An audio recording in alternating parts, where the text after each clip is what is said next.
ആദിലിന്റെ കാമുകിയെ കൈയോടെ പൊക്കി സുവൈബത്തുൽ അസ്ലമിയ. ക്യാമറയ്ക്ക് മുമ്പിൽ ചമ്മി പതറി ആദിൽ. ഇപ്പോൾ വൈറലായ ദൃശ്യങ്ങളിലേക്ക്. എന്തിനിങ്ങനെ തട്ടിപ്പറയുന്നേ? അറിയാത്തോണ്ടല്ലേ ഞാൻ എന്തിനു മേടിക്കണോ അവൾക്ക് ഇന്ന് ഗിഫ്റ്റ്? എനിക്കെന്തറിയാ? ചീറ്റാക്കില്ല. നിനക്ക് അറിയും 100% അറിയും.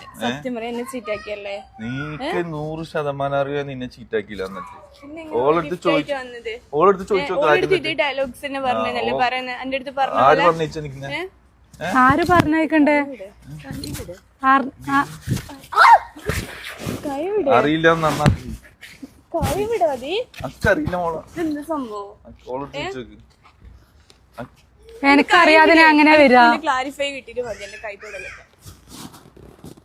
ഇതൊരു തമാശയാണെങ്കിലും സുവൈബ ഇങ്ങനെ ചെയ്യരുത് എന്നാണ് എൻ്റെ അഭിപ്രായം. കാരണം ഫാമിലിയിൽ വിള്ളൽ സംഭവിക്കാനുള്ള സാധ്യത കൂടുതലാണ്. എനിക്ക് ആദിലിനെ കുറിച്ച് പറയാനുള്ളത്, ആദിൽ അഭിനയ സിംഹം. എന്തായാലും happy Valentine's day Suvaibathul Aslamiya and Adil.